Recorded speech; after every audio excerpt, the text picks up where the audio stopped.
विद्यापीठ उपपरिसर आपल्या भेटीला या आजच्या अगदी खास सत्रामध्ये मी आपल्या सर्व प्रेक्षकांचं स्वागत करतो। मी या सत्राला खास म्हणलं त्याची काही कारणं आहेत। ती कारणं अगदी आपण थोड्या वेळात आपण जाणून घेऊच आहे। त्याचबरोबर सुरुवातीलाच मी सांगतो की एखादी इन्स्टिट्यूट, एखादी संस्था ज्यावेळेस सुरू होते ती त्याचा प्रवास करते आणि ती प्रगतीपथावर असते, त्या संस्थेमध्ये तिथल्या लीडरशिपचा खूप मोठा रोल असतो। मग ती संस्था बँकिंगची असू द्या, एखादी औद्योगिक असू द्या किंवा मग विद्यापीठासारखं एखादं सामाजिक डेव्हलपमेंट घडवणारं क्षेत्र असू द्या। अगदी तोच धागा पकडून आजचे जे आपले आदरणीय पाहुणे आहेत, डॉक्टर प्रमोदजी येवले सर, कुलगुरू डॉक्टर बाबासाहेब आंबेडकर मराठवाडा विद्यापीठ औरंगाबाद, या सत्रामध्ये सर मी आपलं स्वागत करतो। थँक्यू सर, अगदी सुरुवातीमध्ये अगदी थोडक्यात या कार्यक्रमाचा उद्देश जो आमच्या प्रेक्षकांना आम्ही सुरुवातीपासून सांगितलेला आहे तो मी आपल्याशी शेअर करू इच्छितो। सर, विद्यापीठ काय असतं, त्याचं उपकेंद्र काय आहे, इथे किती विभाग कार्यरत आहात, विद्यार्थी म्हणून मला विद्यापीठामध्ये कॉलेजपेक्षा डिफरंट असं काय मिळू शकतं किंवा काय सुविधा आहे, हे खूप सारे प्रश्न सर विद्यार्थ्यांच्या मनामध्ये असतात आणि अगदी तोच उद्देश धरून किंवा तो प्रश्न सॉल्व्ह करण्यासाठी ही सिरीज सर आम्ही सुरू केलेली आहे। सर, सुरुवातीला मी प्रत्येक म्हणजे विद्यार्थ्याला किंवा एखाद्या तरुणाला एक प्रश्न असतो की आपण शिकत असताना एखाद्या उच्च पदावर पोहोचावं कसं, नेमका तो प्रवास कसा असतो। अगदी आम्हाला आपल्याकडून तेच जाणून घ्यायचं आहे की एक कुलगुरू म्हणून आपण आज इथे कार्यरत आहात, आपला नेमका प्रवास कसा होता। नमस्कार। सर्वप्रथम मी डॉक्टर बाबासाहेब आंबेडकर मराठवाडा विद्यापीठाच्या उस्मानाबाद येथील उपपरिसराचं जे व्यवस्थापन शास्त्र विभाग आहे त्यांच्यामार्फत हा जो एक उपक्रम सुरू केला आहे त्याबद्दल त्या सर्व तिथल्या विभाग प्रमुखांचं, प्राध्यापकांचं मी मनपूर्वक अभिनंदन करतो। कारण हा उपक्रम अत्यंत असा स्तुत्य असा उपक्रम आहे की उपपरिसर विद्यार्थ्यांच्या दारी किंवा आपल्या दारी असंच आपण त्याला टायटल दिलेलं आहे, ते सुद्धा रिअली ॲप्रिशिएबल आहे। दुसरं, जसं एक UGC सुद्धा म्हणतं की आजकाल ते दिवस गेलेत की विद्यार्थ्यांनी विद्यापीठामध्ये यावं, विद्यापीठसुद्धा विद्यार्थ्यांच्या दारी गेलं पाहिजे, पोहोचलं पाहिजे। आपले काय उपक्रम आहेत त्याबद्दल विद्यार्थ्यांना, पालकांना माहिती मिळाली पाहिजे, त्यासाठी हा उपक्रम आपण सुरू केला। आपलं सर्वांचं या ठिकाणी हार्दिक अभिनंदन। आपण जे विचारलं की शिक्षणाकडे ओढा का किंवा कसं काय इथपर्यंत पोहोचलोय, ॲक्च्युली मी या सर्व ग्रामीण भागातल्या विद्यार्थ्यांना सांगू इच्छितो की मी सुद्धा अमरावती जिल्ह्यातल्या एक 1500-2000 वस्तीच्या गावामधनं आलेलो आहे आणि शालेय शिक्षण एक तालुक्याच्या ठिकाणी, आता ते तालुका झालंय, त्यावेळी तर ते तालुक्याचं गावसुद्धा नव्हतं, तिथे माझं शालेय शिक्षण झालं।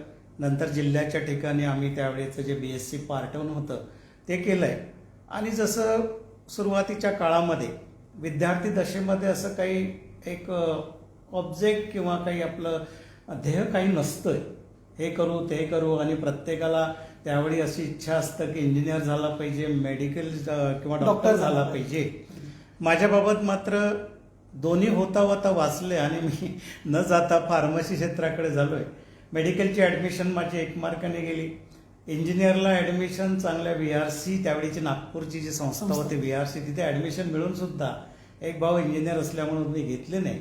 ज्या फार्मसी मध्ये ग्रॅज्युएशन, पोस्ट ग्रॅज्युएशन आणि PhD केलं, त्या फार्मसीबद्दल मला काहीही माहिती नव्हतं। ते P पासनं सुरू होते की F पासनं सुरू होते, इथपर्यंत माझं त्या फार्मसीबद्दल एक अज्ञान होतं। पण बाजूचा मुलगा फार्मसीला घेतलाय म्हणून त्या फार्मसीमध्ये मी ॲडमिशन घेतली। ग्रॅज्युएशन झाल्यानंतर काय करावं हेही माहिती नव्हतं, मात्र एवढं निश्चित की विद्यार्थी दशेपासनं शिक्षणाकडे एक प्रचंड असं आकर्षण होतं की आपण सुद्धा एक प्राध्यापक झालो पाहिजे आणि शिक्षणामध्ये, शिक्षण क्षेत्रामध्ये काहीतरी करावं, म्हणून ग्रॅज्युएशन झाल्यानंतर लगेच मी प्राध्यापक म्हणून जॉईन झालोय, PG झालंय, नंतर माझं PhD झालंय आणि लवकरच जॉईन झाल्यानंतर मला एक 3 वर्षातच एक प्रभारी प्राचार्याचं तिथे जबाबदारी मिळाली। त्यानंतर त्या ठिकाणी मी डिप्लोमा जे होतं ते डिग्री सुरू केले, पोस्ट ग्रॅज्युएशन सुरू केलं, PhD सुरू केलंय आणि ज्या काळामध्ये लोकांना MBA किंवा NAC काही नसतं त्यावेळी त्या ग्रामीण भागातली, म्हणजे वर्ध्याला ती संस्था आहे, तिथे आम्ही MBA ॲक्रिडेशन आणि NAC ॲक्रिडेशन पहिल्याच सायकलमध्ये A ग्रेड मी त्या संस्थेला मिळवून दिली। असे अनेक उपक्रम आम्ही त्या ठिकाणी चालवले आणि त्यासोबतच मग आमच्या फार्मसी क्षेत्रामध्ये सुद्धा मी सर्वच आमचा जे ऑल इंडिया लेवलवरती आमची फार्मसी टीचर्स असोसिएशन आहे, त्याचा राज्याचा अध्यक्ष, त्याचा केंद्राचा अध्यक्ष, नंतर विद्यापीठाची जी प्राधिकरण आहे, म्हणजे विलासराव देशमुखांबाबत असं म्हणतायत की अगदी सरपंचापासून तर मुख्यमंत्र्यापर्यंत पोहोचला, तसं शिक्षण क्षेत्रामध्ये माझं आहे. अभ्यास मंडळाच्या अध्यक्षापासनं अधिष्ठाता, नंतर मग मॅनेजमेंट काउन्सिलचा मेंबर, प्रो व्हाईस चान्सलर, आणि आता या भारतरत्न डॉक्टर बाबासाहेब आंबेडकरांच्या नावाने जे विद्यापीठ आहे तिथे मला एक कुलगुरू म्हणून व्हायची, त्यांच्या सेवेची संधी मिळाली. क्या बात आहे. तर आपण बघताय जनरली असं म्हणतात की व्हॉट इज राईट डिसिजन कधी राईट नसतो, तो डिसिजन राईट करण्याची जबाबदारी आपल्याकडे असली पाहिजे, ती ध्येयपूर्तीची जाणीव आपल्याला असली पाहिजे. सरांनी अगदी त्याच स्वरूपात आपल्याला सांगितलं की तसं फार्मसीबद्दल माझं काही ठरलेलं नव्हतं, पण जेव्हा तिथं मी गेलो तिथं आपण त्या उच्चस्त पदावर आपण पोहोचला. अभिनंदन सर आपलं. सर पुढे जाऊन एक प्रश्न जो आम्ही सर्वांनाच विचारला की फार्मास्युटिकल ही अशी जगातली सगळ्यात मोठी इंडस्ट्री फार्मास्युटिकलची आहे, म्हणजे खूप साऱ्या संधी तिथं आहेत, इंटरनॅशनल लेवलला असतील, नॅशनल लेवलला असतील. मग अगदी तो कॉर्पोरेट लहेजा सोडून, कॉर्पोरेट लेवलची संधी सोडून शिक्षण क्षेत्रच का? नाही, त्याच्यामध्ये दोन म्हणजे त्याला कारणं आहेत. एक म्हणजे ग्रामीण भागामधनं आल्यामुळं बऱ्याचशा विद्यार्थ्यांना एक होमसिकनेस पण असतो आणि आपल्या भागामध्ये जाऊन आपल्या समाजाची सेवा करावी, हा एक. आणि दुसरं जे फाउंडेशन आहे, आज तुम्ही कॉर्पोरेट म्हणता, आय डू ॲग्री की फार्मास्युटिकल इंडस्ट्री आज लिडिंग आहे. हो, अगदी. म्हणजे तसं जर बघितलं तर by volume India is 4th and by value India is 13 in the country. पूर्ण जगामध्ये ज्या मेडिसिन्स सप्लाय केल्या जातात त्याचा 10% वाटा हा आपल्या देशाचा आहे, पण त्याचं फाउंडेशन तर एज्युकेशन आहे.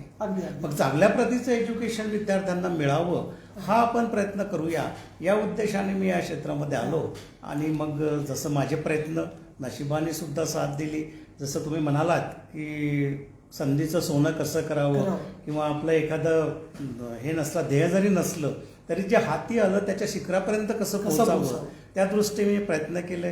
सर्वांचं सहकार्य आणि त्या दृष्टीने मला यश सुद्धा मिळत गेले. असे माझे प्रयत्न राहतात. सर आम्ही तुमच्याबद्दल जाणून घेतलं, आपण म्हणजे शिक्षण प्रवास जाणून घेतला. सर आता अगदी जास्त वेळ न दवडता मी थोडंसं मुद्द्याकडे येतो.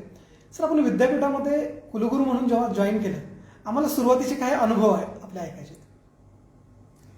नाही, या विद्यापीठाबद्दल काही माझा म्हणजे फारसं पहिलीच व्हिजिट होती त्यावेळी, आणि एक कुलगुरू म्हणून नवीन जॉईन झालो आहे.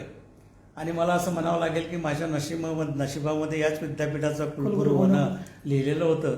कारण याच्या आधी महाराष्ट्रातल्या सर्व विद्यापीठामध्ये मी शॉर्टलिस्ट व्हायचो, पण मात्र यायची संधी इथेच मिळाली. हे एकापर्यंत मी माझं भाग्य समजतो. पण मात्र माझी ऑर्डर आल्यानंतर जे काही थोडंसं या विद्यापीठाबद्दल लोकांनी, माझ्या मित्रांनी सांगितलंय, काही ते सांगितलं कशाला जाता, you will spoil your career वगैरे, अशा पद्धतीच्या काही कॉमेंट्स ऐकायला मिळाल्या. पण एक चॅलेंज आणि आव्हान ॲक्सेप्ट करणं हे माझ्या रक्तातच आहे. जिथे जिथे मी गेलोय, एक ग्रामीण भागातली संस्था मी सुरू केली आणि इंडियामधली एक सर्वोच्च संस्था म्हणून त्याला नावलौकिक मिळवून दिला. नागपूर विद्यापीठामध्ये मी प्रकुलगुरू असताना 4 वर्षामध्ये त्या विद्यापीठामध्ये जे प्रकुलगुरूंकडे होतं, आधीच्या कायद्यामध्ये प्रकुलगुरूंच्या काही ड्युटीज, रिस्पॉन्सिबिलिटीज होत्या, परीक्षा असो किंवा अकॅडमिक ऑडिट असो किंवा सेंट्रलाइज ॲडमिशन असो, असे अनेक प्रकार मी त्या ठिकाणी केले. ऑनस्क्रीन व्हॅल्युएशनचा जो एक्सपेरिमेंट नागपूर विद्यापीठामध्ये केला, त्याचा तो इतकं उल्लेखनीय झालं की बाकी विद्यापीठाची सुद्धा आमच्याकडे विचारणा झाली की आमचं व्हॅल्युएशन आपण या पद्धतीने करून द्याल का. अशा पद्धतीची सुधारणा केली. इथलंही कल्चर मी ऐकत होतो, पण नंतर मला एक जाणवलं की आपण दुसऱ्यांना दोष देण्यापेक्षा आपल्या प्रशासनाचे काय वीक पॉईंट आहे हे आपण साधलं पाहिजे. अगदी पहिल्या दिवशीपासनं, म्हणजे पहिल्या दिवशी मी जॉईन झाल्यानंतर दुपारी अधिकाऱ्यांची बैठक घेतली. नेक्स्ट डेला मी विभाग प्रमुखांची बैठक घेतली आणि त्यांचे प्रॉब्लेम जाणवले. तर त्यावेळी मला असं जाणवलं की कमतरता ही लोकांमध्ये नाही आहे. पब्लिक युनिव्हर्सिटी आहे, लोकांच्या समाजाच्या अपेक्षा असतातच, पण त्या अपेक्षेची पूर्ती करण्यासाठी आपण कुठेतरी कमी पडतो आहे. आपण त्याच्यामध्ये सुधारणा झाली पाहिजे. या विद्यापीठाचं वैशिष्ट्य मी एक नेहमी सांगतोय की या विद्यापीठासोबत समाज खूप जुळलेला आहे. मी अनेक विद्यापीठामध्ये काम केलं, पण समाजाची एक आपुलकी, एक समाजाचं इन्व्हॉल्वमेंट या विद्यापीठांमध्ये जेवढं आहे तेवढं कदाचित कुठल्याही विद्यापीठामध्ये नसेल. कदाचित त्याला कारणंही तशी आहेत. औरंगाबाद एक चळवळीचं केंद्र आहे असं म्हणतायत. असे आल्यानंतर आव्हानं तर प्रचंड होती. प्रशासन थोडंसं डिस्टर्ब झालं होतं, ते दुरुस्त करणं आवश्यक होतं. सगळ्यात मोठं आव्हान. दुसऱ्या दिवशी ज्यावेळी विभाग प्रमुखांच्या बैठका मी घेतल्यात, विचारलं प्रत्येक विभाग प्रमुखाला की प्रवेश किती आहेत. मजेशीर सांगायचं म्हणजे एका विभाग प्रमुखाने मला सांगितलं 5 प्रवेश आहेत आमच्या विभागामध्ये. अहो म्हटलं प्राध्यापक किती आहेत? तर म्हणे CSB मिळून 9 प्राध्यापक आहेत. म्हटलं प्राध्यापकांची संख्या जास्त झाली विद्यार्थ्यापेक्षा, कारण काय आहे? तर नाही, आमची एक CET झाली, आम्ही दुसरी CET घेतो. मग मी त्यांना सांगितलं जेव्हा डिमांडच नाही आहे तुम्ही CET घेता कशाला? On the same day I declare की याच्या पलीकडे CET होणार नाही त्याच्यामुळे. आणि गेल्या 2 वर्षात म्हणजे मला आज 3 वर्ष होत आहेत इथे येऊन, गेल्या 2 वर्षामध्ये विद्यापीठामध्ये विभागामध्ये प्रचंड अशा ॲडमिशन्स वाढल्या आहेत. बहुतेक ॲडमिशन्स पूर्ण होण्याच्या मार्गावर आहेत. असे जे होते, नंतर काही स्टॅच्युटरी ज्या पोस्ट होत्या त्या वॅकंट होत्या, त्याही आम्ही लगेच भरल्यात. शिक्षकांची कमतरता होती, भरतीवरती बंदी असल्यामुळं तर आम्ही ती भरती करू शकलो नाही. पण त्याला पर्याय म्हणून जसं CHBचं सेंट्रलाइज केलंय त्याला सुद्धा रोस्टर लावून भरलाय. काही कॉन्ट्रॅक्च्युअल पोस्ट आम्ही भरून घेतल्या आणि अशा पद्धतीने तो जो भाग आहे तो सुद्धा आम्ही सुरू करायचा चांगल्या तऱ्हेने म्हणजे सुरळीत करायचा प्रयत्न केला. पण काय आहे, तो कालावधी थोडासा जॉईन झाल्यानंतर एक फक्त 7-8 महिन्याचा मिळाला. नंतर कोविडमुळे जवळपास 2 वर्ष गेली. कोविडमध्ये सुद्धा या आपल्या विद्यापीठाने प्रचंड काम केलेलं आहे. कदाचित हे आपलं विद्यापीठ देशातलं पहिलं विद्यापीठ असेल की जिथे 2 कोविड सेंटर्स आहेत, एक आपल्या मेन कॅम्पसला आणि दुसरं इथे सब कॅम्पसला. अशा प्रकारे या आव्हानांना तोंड देत आम्ही प्रयत्नशील आहोत आणि चांगल्या प्रकारे एक मेसेज समाजामध्ये एक सकारात्मक, ज्या आमच्या अधिकाऱ्यांचा एक कॉन्फिडन्स लूज झाला होता, त्यांचं कॉन्फिडन्स वाढवणं, त्यांचं मॉरल वाढवणं, विशेष म्हणजे त्यांचे डिसिजन कॅपॅसिटीसाठी त्यांना कॉन्फिडन्स बिल्डअप करणं, हे एक चांगल्यापैकी अचीव झालेलं आहे. सर, आपण आत्ताच सांगितलं की आपल्याला एक विद्यापीठात आल्यानंतर काही चॅलेंजेस होत्या, अडचणी होत्या, पण एक लीडर म्हणून नेमक्या अशा कुठल्या चॅलेंजेस आपल्याला सुरुवातीच्या काळामध्ये आल्या विद्यापीठाच्या प्रशासनामध्ये? विद्यापीठाच्या प्रशासनामध्ये जसं मला आधी सांगितलं जायचं, इव्हन मी जॉईन झालंय त्यावेळी एका प्रसारमाध्यमांच्या प्रतिनिधीने मला प्रश्नही विचारला की इथे असं सांगितलं जातं की संघटना ज्या आहेत, विद्यार्थी संघटना, त्या तुम्हाला काम करू देत नाही किंवा निर्णय घेऊ शकत नाही, देत नाही.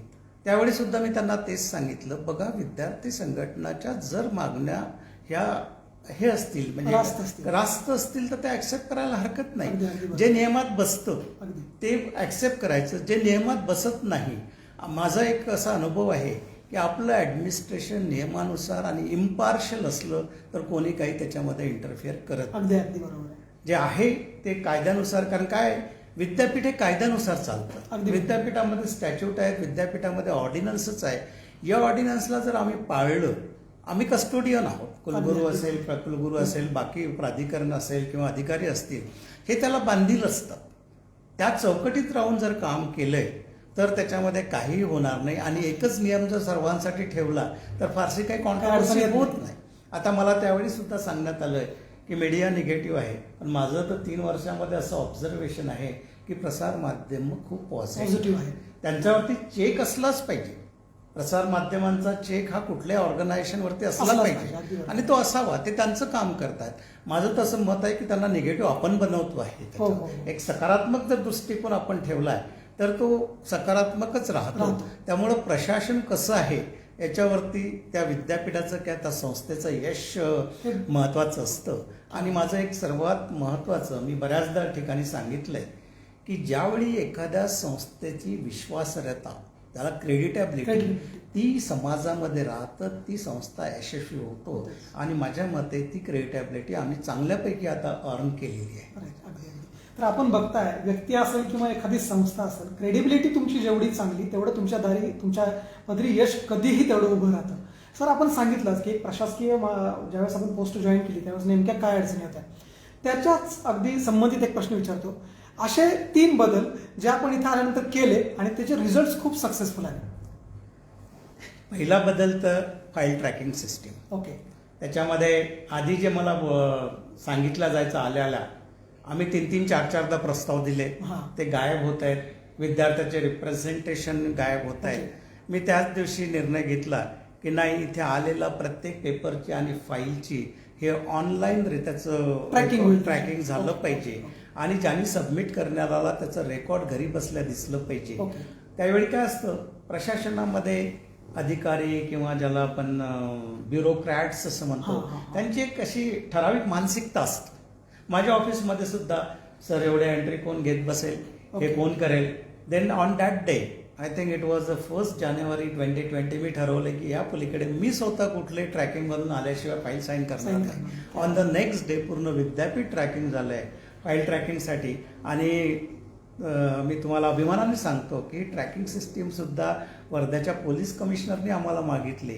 आणि क्या याच्या बात. पलीकडे आता तर आम्ही विद्यापीठाचे जसं नेहमी आपण आउटसोर्सिंग करतो, पण why we should not go for the open sourcing. Sourcing. त्यामुळे आमच्या युनिक डिपार्टमेंटचे 13 सॉफ्टवेअर आम्ही बनवले क्या बात. आणि आज बाकी विद्यापीठांना आम्ही ते सॉफ्टवेअर विकतो ते आहे. आपले स्वतःचे सॉफ्टवेअर आम्ही स्वतःचे सॉफ्टवेअर विकले म्हणजे बनवले आणि ते बाकी विद्यापीठांना जवळपास it is costing 40 lakhs per software.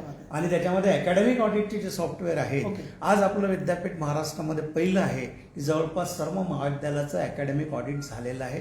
228 महाविद्यालयाचे रिझल्ट आम्ही डिक्लेअर केले. बाकी थोडंसं कामाचा व्याप असल्यामुळे एक 15 दिवसामध्ये आम्ही डिक्लेअर करतोय.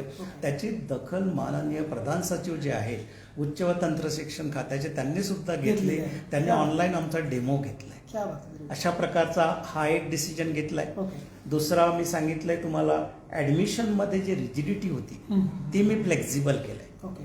हे बघा, हे ग्रामीण भागातलं विद्यार्थी आहे, विद्यापीठ आहे. अगदी अगदी. मी असं ऐकलंय की इथे बऱ्याचशा PG अभ्यासक्रमांना ज्या कुटुंबातील विद्यार्थी येतात त्यांचं हे पहिलं जनरेशन आहे. अगदी अगदी बरोबर आहे. आणि त्याच्यामध्ये मग ग्रामीण भागातले विद्यार्थी विद्यापीठामध्ये येतात. कमवा शिका योजनेअंतर्गत ते कमावतात, शिक्षण घेतात.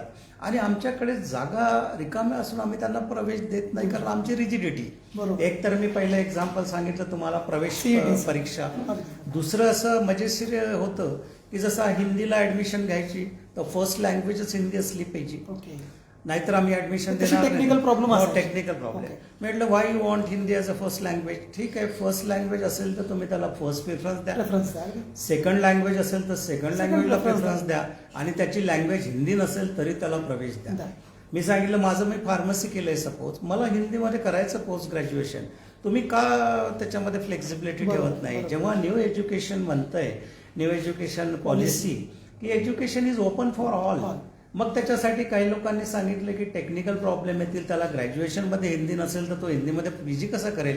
मग मी सांगितलं you can design the foundation course. Right. तो फाउंडेशन कोर्स ठेवा, त्याला एक सर्टिफिकेट द्या, म्हणजे जेणेकरून technical problem solve भविष्यामध्ये होईल. टेक्निकल प्रॉब्लेम क्या सॉल्व्ह होईल. आणि खूप साऱ्या पर्टिक्युलरली ह्युमॅनिटीज आणि सोशल सायन्सेसला खूप चांगल्या ऍडमिशन्स याच्यामध्ये झाल्यात.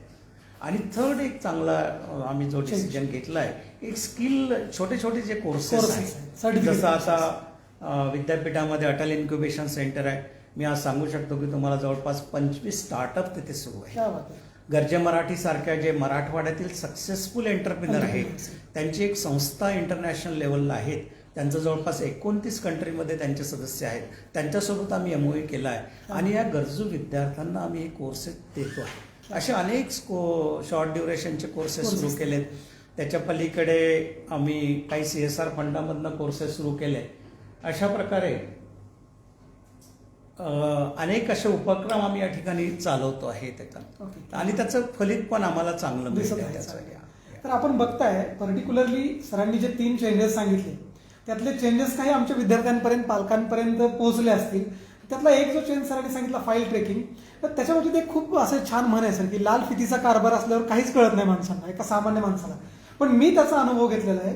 आज जर मी एखादं कागद, एखादा अर्ज, एखादी माझी विनंती जर इन्वर्ट केली तर ती कुठे आहे, किती दिवसापासून आहे, कुठल्या टेबलवरती आहे आणि त्याच्यावरती डिसिजन काय झाला हे मला घर बसल्या माझ्या मोबाईलवरती कळू शकतं. असे खूप नाविन्यपूर्व जे डिसिजन्स होते, बदल होते, ते सर आपण केले. सर त्याच्याच पुढे जाऊन आपण आत्ताच उल्लेख केला की फाउंडेशन कोर्स काही करावे लागतील. म्हणजे माझा इंटरेस्ट आहे. फॉर एक्झाम्पल मी MBA केलंय, पण मला आता लॉचा एखाद्या विषयामध्ये मला एंट्री करायची आहे. इंटरेस्टनुसार तुम्हाला शिकायला मिळेल. अगदी ज्याला आपण NEP म्हणतो, न्यू एज्युकेशन पॉलिसी म्हणतो, त्याच्यात पण आता तेच आहे. तर हे जे न्यू एज्युकेशन पॉलिसी आहे, ही पॉलिसी आणि त्याच्यामध्ये मग विद्यापीठांचा रोल नेमका काय असणार आहे, आम्हाला ते जाणून घ्यायचं. न्यू एज्युकेशन पॉलिसी जी आता 2 वर्षापूर्वी लॉन्च झाली. ओके. स्वातंत्र्यानंतर आपल्या शिक्षण पद्धतीमध्ये अनेक प्रयोग झाले. बरोबर. तुम्हा सर्वांना माहिती आहे, अनेक कमिशन आली, 3री एज्युकेशन समिती आली, एज्युकेशन कमिशन पण आलंय. मात्र शिक्षणाच्या कथा आणि व्यथा पर्टिक्युलरली ग्रामीण भागामध्ये सारख्याच राहिल्या. अगदी अगदी. विद्यार्थ्यांनी काय शिकावं हे विद्यार्थी डिसाईड करत नाही. राईट. हे त्याचे पालक डिसाईड करतील, महाविद्यालय डिसाईड करतील Right. किंवा शिक्षक डिसाईड करतील की तो BScला आला म्हणजे त्यांनी BSc फिजिक्स, केमिस्ट्री आणि बिओलॉजीमध्ये शिकला पाहिजे. आर्टला आला तर तो इंग्लिश, मराठी ह्या लँग्वेजेस Right. किंवा सोशिओलॉजी, इकॉनॉमिक्स हे कोर्सेस शिकला पाहिजे. शिकलं पाहिजे. त्या विद्यार्थ्याला काही असं चॉईस काही नव्हता. काही नाही. दुर्दैवाला असं म्हणावं लागेल की जो एक गुलामगिरीचा पगडा आपल्या देशावरती होता, स्वातंत्र्य मिळालं पण शैक्षणिक स्वातंत्र्य आपल्याला मिळालं नव्हतं. आणि दुर्दैवाची दुसरी गोष्ट अशी आहे की आपल्या देशामध्ये शिक्षण हा जो प्रकार आहे तो एक अर्निंग सोर्स, दृष्टिकोनातून पाहिलं जातं. उपजीविकेचं साधन. कुठली डिग्री घेतली तर किती पगार मिळेल, पैसे मिळतील हा. किंवा कितल्या कोणत्या पगाराची नोकरी मिळेल एक साधं समीकरण होतं. त्याच्यामुळं काय झालं, जसं महाविद्यालय हे फक्त बेरोजगारांची एक फौज निर्माण करण्यामुळं Factory. विद्यापीठे किंवा महाविद्यालय तयार झाली. मी माझ्या पुष्कळशा ॲड्रेसमध्ये म्हणतोय की university should not be a centre of convocation. Correct. ते फक्त आम्ही डिग्री द्यायसाठी नाही आहे, तर it should be a centre of innovation. काहीतरी नाविन्यपूर्ण त्यातनं आलं पाहिजे. आता हा विद्यार्थी नव्हता, तो परीक्षार्थी होता. अगदी अगदी बरोबर. किती तो आता आपण सर्व प्राध्यापक आहोत, आपल्याला माहिती आहे की आपल्या शिकवण्याच्या त्यांच्यावरती काय प्रभाव पडतो अगदी. आणि ते किती शिकतायत, ते खरोखर परीक्षेसाठी शिकतायत की नॉलेज गेनिंगसाठी शिकतात, हा सुद्धा संशोधनाचा विषय अगदी आहे. अगदी अगदी. कारण आपली परीक्षा करतो आणि इव्हॅल्युएशन झाल्यानंतर त्याला जी ग्रेड मिळते ती त्याला आयुष्यभर कॅरी करावं लागतं की फर्स्ट क्लास, सेकंड क्लास किंवा थर्ड क्लास किंवा AB ग्रेड ते चालवतो. आणि तुम्ही जर ओव्हरऑल अनालिसिस जर बघितलं ना तर C ग्रेड किंवा थर्ड क्लासमध्ये they are successful, more successful. कारण ही जी A ग्रेड किंवा फर्स्ट क्लास ही आपल्या अकॅडमिक करिअरमध्ये पाहिजे आहे. आणि माझं तसं ओपिनियन आहे, अकॅडमिक किंवा टीचिंग सुद्धा इट्स अ स्किल. अगदी अगदी. त्याचा मेरिट किती आहे याच्यापेक्षा त्याचं एक्सप्रेशन पॉवर कसं आहे, त्याचं प्रेझेंटेशन कसं आहे, ह्या गोष्टी सर्व याच्यामध्ये काउंट केल्या जातात. आपण NEP बद्दल एक चांगला प्रश्न विचारलाय. परवाच आता वाराणसीला एक व्हाईस चान्सलरची कॉन्फरन्स झाली नॅशनल एज्युकेशन पॉलिसीवरती. माननीय प्रधानमंत्र्यांनी त्याचं उद्घाटन केलंय, माननीय शिक्षण मंत्री सुद्धा त्याच्यामध्ये होते. आणि महाराष्ट्र शासनाने या NEP वरती एक टास्क फोर्स अपॉइंट केलं होतं. त्याचा एक सदस्य म्हणून काम करण्याची संधी मला मिळाली आणि मी आमचा अहवाल पण दिला. या NEPचं एक्झिक्युशन महाराष्ट्रामध्ये आणि देशामध्ये होत आहे आणि हे खूप चांगलं आहे. त्याच्यामध्ये चॉईस बेस सिस्टीम आहे, त्याच्यामध्ये एक्झिट ऑप्शन आहे, त्याच्यामध्ये दुसरं असं आहे की हे प्रोफेशनल कोर्सेस जे आहे ते रिजनल लँग्वेजमध्ये असावेत. परवा मी आमच्या काही विभागांना भेटी दिल्यात, त्याच्यामध्ये रसायनशास्त्र विभागामध्ये मी असं सहज विचारलंय का हो MSc रसायनशास्त्र आपल्याला मराठीमध्ये सुरू करता येईल का. थोडेसे आमचे प्राध्यापक रिलक्टंट होते, सर ते कसं, मग इंग्लिशमध्ये कसं शिकायचं. मी म्हटलं हे बघा, मातृभाषेमध्ये जेवढं ग्रास्पिंग असतं तेवढं सर्वात जास्त ग्रास्पिंग विद्यार्थ्यांना त्या भाषेमध्ये असतं. आज जर आपण बाकी डेव्हलप कंट्री ज्याला म्हणतो, चायना असेल, जपान असेल, व्हिएतनाम असेल, याच्यामध्ये सुद्धा त्यांची स्वतःची भाषा आहे, त्याच्यामध्ये ते करतायत. आज आपल्या देशामध्ये सुद्धा 13 भाषांमध्ये इंजिनिअरिंगचा कोर्सेस सुरू झालेला आहे.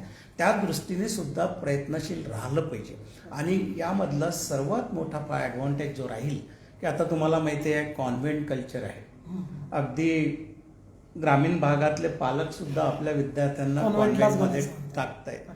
आणि त्याच्यामध्ये एक तो मुलगा फर्स्ट स्टँडर्डमध्ये गेल्यानंतर त्याचे जे पालक असतात, पालक काही फारसे शिकलेले नाही आहेत, त्यांनी त्याला शिकवायचा जरी प्रयत्न केला तरी तो म्हणतो पप्पा, मम्मी किंवा आई बाबा तुम्हाला कळत नाही. म्हणजे हे जे पॅरेंट्स आहे हे मुख्य प्रवाहापासून बाहेर आले त्यांना जर प्रवाहामध्ये आता आणायचं असेल तर मातृभाषेमध्ये म्हणजे शिक्षण शिक्षण. आवश्यक आहे. त्यामुळे आता न्यू एज्युकेशन पॉलिसीमध्ये अगदी 5वी पर्यंत मातृभाषापर्यंत शिक्षण अगदी कंपल्सरी केलेलं आहे. अशा अनेक चेंजेस त्याच्यामध्ये आहेत. विद्यापीठं आता काही जे संशोधन विद्यापीठामध्ये चालतंय तो सुद्धा एक संशोधनाचा विषय आहे की त्याचं आउटपुट काय आहे त्याचं. मग आता सर्वच संशोधन सुद्धा ही देशाची गरज आहे, अगदी. देशाच्या प्रगतीसाठी आवश्यक आहे. तर हे संशोधन सर्व विद्यापीठामध्ये आवश्यक नसतं. जसं आता कदाचित तुम्हा प्राध्यापक मंडळींना म्हणजे आवडणार पण नाही, पण नेहमी म्हणतोय की जर संशोधनाचा दर्जा विद्यापीठामध्ये वाढवायचा असेल तर प्राध्यापकांना PhD कंपल्सरी करू नका. हे मी तुम्हालाच नाही म्हणत आहे, मी विज्ञान भवनमध्ये NAPचं मध्ये सर्व ऑडियन्स समोर म्हटलं होतं. कुठली गोष्ट कंपल्सरी करून चालत नाहीये. लादल्यासारखं होतं. ते लादल्यासारखं ते रक्तात असलं पाहिजे. संशोधनाचा एक it should be the part of interest. Yes, तो पिंड असतो, Right. तो त्याच्यामध्ये डेव्हलप झाला पाहिजे. त्यामुळे आता NAPने त्याचा हे घेतलाय cognizance. Some universities will be exclusively for the research, some universities will be for the academic and some universities for both academic as well as the research. अशा पद्धतीचे अनेक प्रकार नवीन नाविन्य त्याच्यामध्ये आहेत. पण हे सर्वात मोठं आव्हान आपल्या प्राध्यापकांचं, प्राचार्यांचं, महाविद्यालयाचं आणि विद्यापीठाचं आहे की how to implement successfully this scheme की आणि ती आपल्या समाजासाठी चांगली उपयोगाची ठरेल. सर, आपण NEP बद्दल सांगितलं, खूप छान सांगितलं. जसं विद्यार्थ्यांवर सुद्धा पालक खेडेगावातले आपण मला की विषय लादतात, नाही तू BSCच कर, तू केमिस्ट्रीच कर. तसंच कुठेतरी प्राध्यापकांवर पण कंपल्शन होते की तुम्ही PhD केली तरच तुम्हाला तिकडे एंट्री आहे. It should be the part of interest and it should not be, त्याला आपण म्हणूया की लादलं गेलं नाही पाहिजे. तर तोच महत्त्वाचा भाग सरांनी सांगितल्यानुसार ह्या NEP मध्ये आता दिसतो आहे आपल्याला. सर, आपण मगाशी पण सुरुवातीला रोजगाराबद्दल बोललात की पूर्वी रोजगाराभिमुख शिक्षण सुरुवातीच्या काळामध्ये त्याच्यावर जास्त फोकस असायचा. तर एक विद्यापीठ म्हणून आपल्या इथे जे विद्यार्थी आहेत त्या विद्यार्थ्यांना ज्याला आपण प्लेसमेंट म्हणतो किंवा रोजगार निर्मिती म्हणतो, तर त्याच्यासाठी असे काही विशेष आपल्याकडे कार्य आम्ही त्या दृष्टीने काही उपक्रम आम्ही सुरू केले. जसं गेल्या 2 वर्षापासून आता कोविडमुळे आम्हाला ते सक्सेसफुली इम्प्लिमेंट करता आलं नाही. आम्ही बजेटमध्ये जवळपास 1 करोड रुपयाचं प्रोव्हिजन स्किल डेव्हलपमेंट कोर्सेससाठी सुरू केलं. याच्या पलीकडे विद्यापीठामध्ये जे BOK कोर्सेस सुरू आहेत. आपलं काय होतं, माझं एक जे ऑब्झर्वेशन आहे, मराठवाड्याच्या विद्यार्थ्यांमध्ये प्रचंड क्षमता आहे, पण ते कुठे मागे पडत आहेत तर जे आपण सॉफ्ट स्किल्स म्हणतो त्यांची पर्सनॅलिटी डेव्हलपमेंट जे आहे. कारण ग्रामीण भागातनं आलेले आहेत, कौटुंबिक वातावरण एवढं काही त्यांना असं सपोर्टिव्ह नसतं. अशा याच्यामध्ये मग त्यांची लँग्वेज आहे, त्यांचा कॉन्फिडन्स आहे, त्यांचं एक्सप्रेशन पॉवर आहे, हे बिल्डअप झाले पाहिजे. That is one part, that is soft skills. Second thing, ह्या ज्या डिग्र्या आहेत त्या BA असो, BSc असो, इव्हन BE असो, याला आज काहीही व्हॅल्यू नाही आहे. दिस इज जस्ट अ लायसन. त्याच्यामुळे याच्यासोबत एक ॲडऑन कोर्सेस काही केले पाहिजेत, काही स्किल डेव्हलपमेंटचे कोर्सेस झाले पाहिजे. मी तर माझ्या प्राध्यापकांना नेहमी आवाहन करतो की 1 टीचर 1 स्किल, 1 स्टुडंट 1 स्किल. त्या दृष्टीने मग नुसतं बोलून नाही याचं इम्प्लिमेंटेशन कसं करता येईल. तर मी BOK आणि MOK कोर्सेसला सांगितलं की 1 सेमिस्टर तुमचं एक्सक्लुझिव्हली इंडस्ट्रीमध्ये द्या and they are doing it. आणि त्या सेमिस्टरमुळं त्यांना इंडस्ट्री एक्सपोजर मिळतं आणि ते झालेले ट्रेनिंग कंप्लीट झालेले विद्यार्थी त्याच इंडस्ट्रीमध्ये प्लेसमेंट घेतात. आता औरंगाबाद इलेक्ट्रिकल्सने आम्हाला CSR फंडामध्ये 1.5 करोड रुपये दिले. त्याच्यामध्ये आम्ही एंटरप्रिनरशिप डेव्हलपमेंट सेंटर सुरू केलंय आणि ते सेंटर फक्त विद्यार्थ्यासाठी नाही आहे, तर ते इंडस्ट्रीमधला जो मॅनपॉवर आहे त्यांना आम्ही ट्रेनिंग करू शकू. आमचं तर त्यांना अपील आहे की कुठल्या इंडस्ट्रीला कुठल्या प्रकारचं स्किल पाहिजे ते आम्हाला सांगा. आम्ही will develop the model and will train the manpower. आणि त्याच्यामध्ये मला आणखी एक गोष्ट अभिमानाने सांगावीशी वाटतं की बजाज ग्रुपनी आम्हाला जवळपास 10 करोड रुपयाचा प्रोजेक्ट देत आहे. आणि तुम्हाला माहिती आहे की औरंगाबादमध्ये ऑटो इंडस्ट्रीज खूप आहे. यांना ज्या लागतो स्किल्ड मॅनपॉवर, त्याच्यासाठी लागणारी टेक्नॉलॉजी आणि एक्सपर्टाईज बजाज देत आहे. आपलं फक्त एक आपले टीचर्स राहतील आणि आम्हाला मॉनिटरिंग आणि ॲडमिनिस्ट्रेशन करायचं आहे. त्यांनी आम्हाला खूप मोठी बिल्डिंग मागितली. आम्ही सांगितलं एवढी बिल्डिंग आम्ही देऊ शकत नाही. ते म्हणाले फक्त लँड, आम्ही लँड दिलं, ते बिल्डिंग बांधायला तयार आहे. बिल्डिंग बनवून जवळपास तो 15 करोडपर्यंतचा प्रोजेक्ट जातोय. अशा प्रकारचं स्किल डेव्हलपमेंट आम्ही भर देतो आहे. आणि एवढंच नाही, छोटे छोटे जे स्किल्स आहे, माझं असं म्हणणं आहे की आज मी ग्रामीण भागामधनं आलेलो आहे, बरेचसे आपण लोकही ग्रामीण भागामधनं आलाय. खेडी ओस पडत आहे, बरोबर आहे. आज ग्रॅज्युएट झालेला विद्यार्थी चपराशाच्या नोकरीसाठी शहरामध्ये येतोय, जातो. पण आपल्या शेतीवरती प्रयत्न करून तो काही इन्कम सोर्स नाही अगदी आहे. अगदी. तर लोकल रिसोर्सेस वापरून काय स्किल डेव्हलप करता येईल की तो तरुण तिथेच राहिला पाहिजे क्या बात. आणि त्याला 2 पैसे मिळाले पाहिजे, असे काही कोर्सेस जसं मशरूम कल्टिव्हेशनचा कोर्स आमचा क्या सुरू आहे. टुरिझमवरती आम्ही कोर्स डिझाईन केलेले आहेत. अच्छा. असे छोटे छोटे अनेक कोर्सेस आम्ही डिझाईन करतो आहे. क्या होतं म्हणजे बाजारात काय विकतंय तेच फक्त तयार करायचं आणि त्याच्यानुसार आपलं मॅन पॉवर तयार करायचं. जसं सायबर सिक्युरिटीवरती आम्ही सुरू करतोय, आर्टिफिशियल इंटेलिजन्सवरती आम्ही पूर्ण One of the booming fields. MSc course आम्ही सुरू केलाय. सर आपण अगदी आता म्हणजे मूळ मुद्द्याकडे थोडंसं येऊया. आपण जनरली इथं आल्यानंतर खूप सारं कौतुक मराठवाडा आणि उस्मानाबाद असेल किंवा ओव्हरऑल मराठवाडा असेल इथे विद्यार्थ्यांचं खूप कौतुक केलं.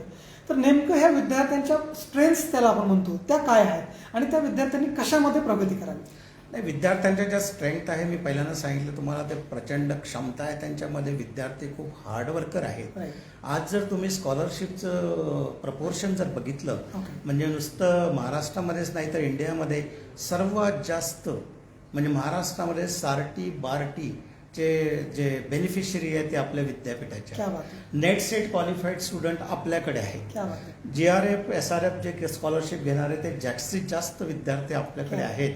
याच्याही पलीकडे कदाचित त्याला कारणं अनेक असोत.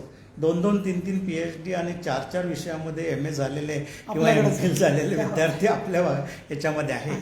ते कमी कुठे पडत आहेत? तर मी जे म्हटलंय तुम्हाला, सॉफ्ट स्किल्समध्ये, एक्सपोजरमध्ये कमी पडत आहेत आणि त्यांना कदाचित आम्ही ॲज अ विद्यापीठ किंवा महाविद्यालय त्यांना एक प्रॉपर डायरेक्शन देण्यामध्ये कुठेतरी आम्ही कमी पडतो. ते कमी पडत नाही आहे. त्यांच्यामध्ये प्रचंड क्षमता आहे त्याच्यामध्ये. पण ती सुद्धा कमी आता आपण क्रॅश कोर्सेसच्या माध्यमातून पूर्ण करतो. We are trying our level best. आपण बघताय मित्रांनो की आपल्या मागच्याही सत्रामध्ये हेच ओघ आला की मराठवाड्याच्या विद्यार्थ्यांकडे खूप हार्ड वर्किंग कॅपॅबिलिटीज आहेत. ते खूप स्कॉलर आहेत, but we are lacking in presentability. That is what we call. आणि त्याच्यासाठी अगदी विद्यापीठ म्हणून सरांनी जे प्रयत्न सांगितले, जे क्रॅश कोर्सेस सांगितले, ते अगदी चांगल्या स्तरावरती सुरू आहेत. सर आता आपण थोडंसं ज्या विषयावर आपण बोलतोय, विद्यापीठ उपपरिसर आपल्या भेटीला, अगदी त्या उपपरिसराबद्दल आम्हाला जाणून घ्यायचं आहे. सर, आपल्या दृष्टिकोनातून उपपरिसर म्हणून या संस्थेच्या स्ट्रेंथ्स काय आहेत? या संस्थेच्या उपपरिसर जो स्थापन झाला आहे त्याचं एक बॅकग्राऊंड काय आहे तुम्हाला सर्वांना माहिती आहे. एक तर मराठवाड्यामध्ये जे डिस्टन्स आहेत, आज मुख्यालय जे आहे ते औरंगाबादला आहे. आज जवळपास उस्मानाबाद 300 किलोमीटरच्या आसपास असेल. जे टोकावरचं जे आहे उमरगाव ते 400-450 डिस्टन्स असेल. तर एवढ्या लांबून विद्यार्थी आणि पालकांना मुख्यालयामध्ये येणं जाणं हे डिफिकल्ट जात आहे. त्याच्यामुळे एक डिसेंट्रलायझेशन म्हणून जे कायद्यामध्ये तरतूद आहे त्या दृष्टीने हा एक उपपरिसर या ठिकाणी झाला आहे. आणि त्याच्यामध्ये मग 10 शैक्षणिक विभाग तयार झालेत, प्रशासकीय बिल्डिंग तयार झाली आहेत. आणि अशा दृष्टीने त्याच्यामध्ये अर्थात आज महाराष्ट्रातल्या ज्या काही विद्यापीठामध्ये सब कॅम्पसेस आहेत, सर्वात उत्कृष्ट सब कॅम्पस हा उस्मानाबादचा आहे.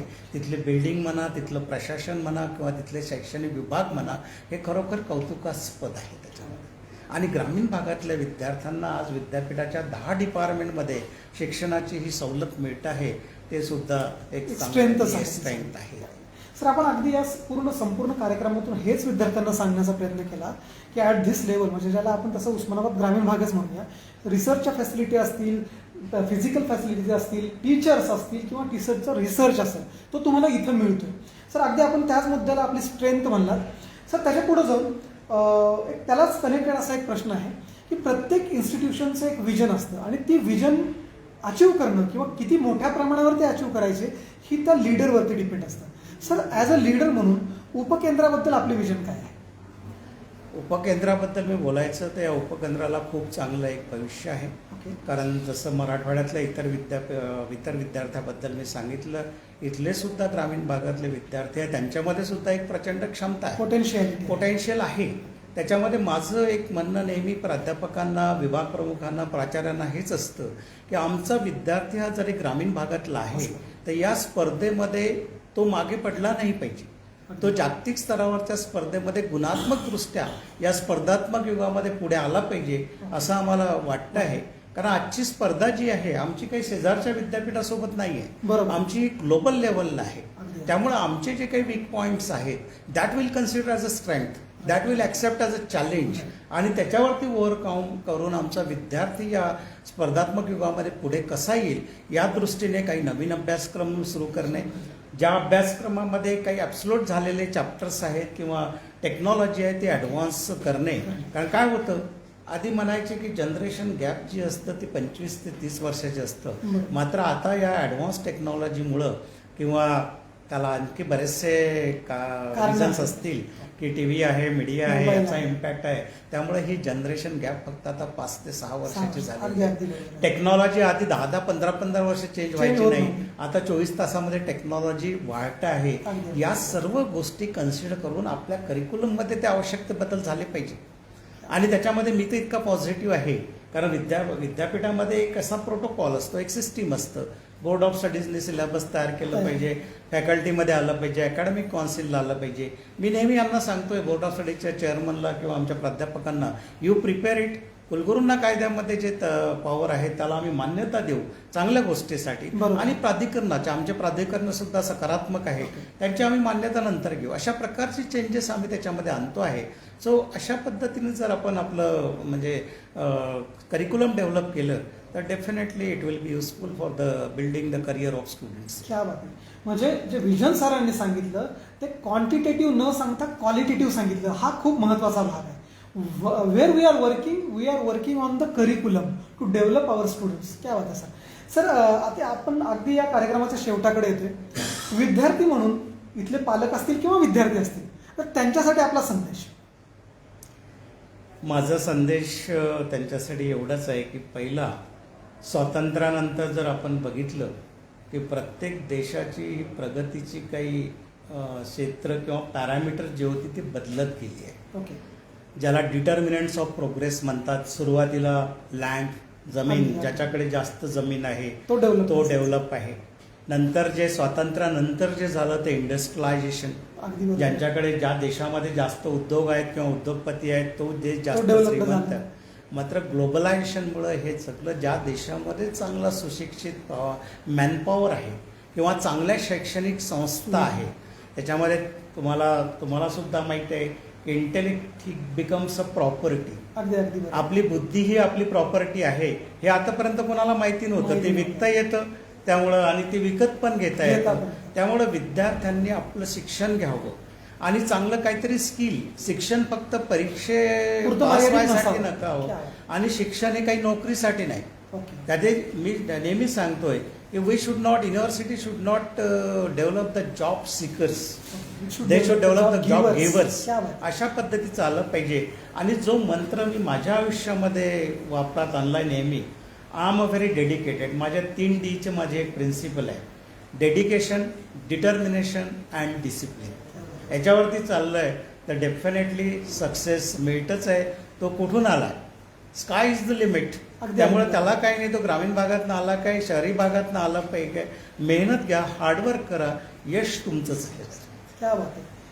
डेडिकेशन, डिटर्मिनेशन आणि डिसिप्लिन या तिन्ही गोष्टी तुम्हाला सांगायला आवडेल. आम्ही रोजच्या प्रशासनात सरांकडून आणि पूर्ण सिस्टममध्ये रुळलेल्या रोज पाहतो.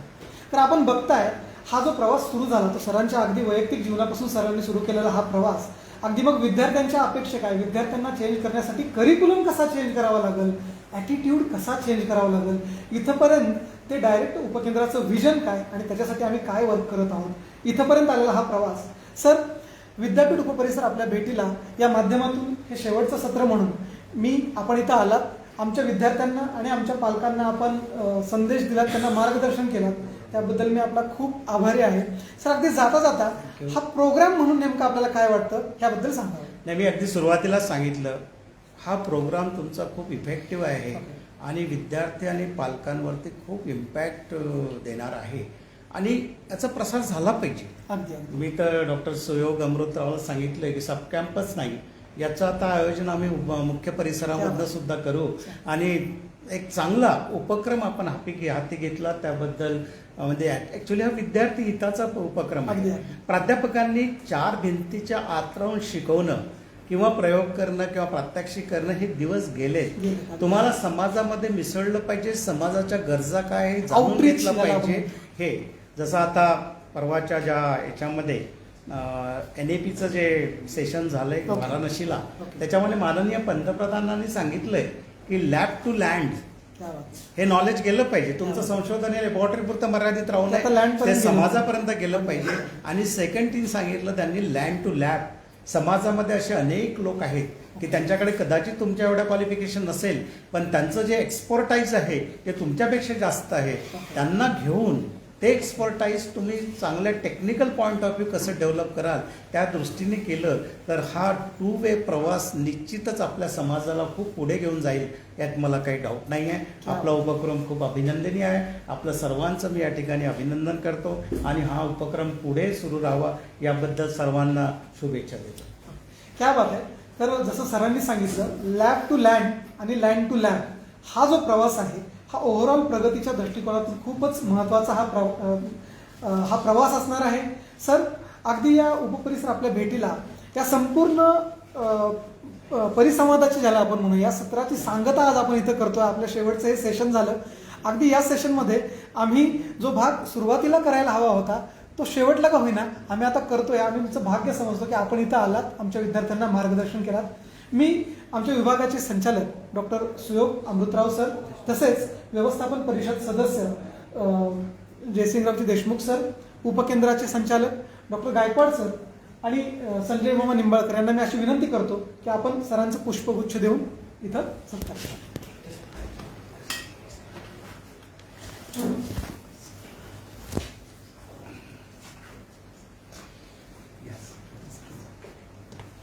छान झालं. यांनी आता सांगितलं मला सर तुम्हाला करायचं आहे म्हणजे ठीक आहे. अगोदर काय हे दिले होते काय काय रोजच आहे ना. थँक्यू. थँक्यू सर आणि अभिनंदन. छान पद्धतीने वेळ दिला आणि आमच्या परिसराचा आज